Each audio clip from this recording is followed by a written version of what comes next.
बाप और बेटा। बाप, क्या तुमने माचिस खरीदते वक्त देख लिया था कि माचिस बिल्कुल ठीक है? बेटा, अब्बा जान, मैंने सारी तीलियां जलाकर अच्छी तरह चेक की थी। दो दोस्त रात के वक्त कव्वाली सुनकर घर लौट रहे थे।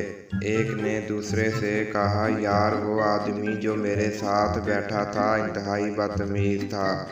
कव्वाली सुनने के लिए आया था मगर सारी रात सोता और खर्राटे लेता रहा। दूसरा दोस्त, हाँ यार, वाकई बड़ा बदतमीज था। इतने जोर जोर से खर्राटे ले रहा था कि कई बार उसके खर्राटों से मेरी आंख खुल गई।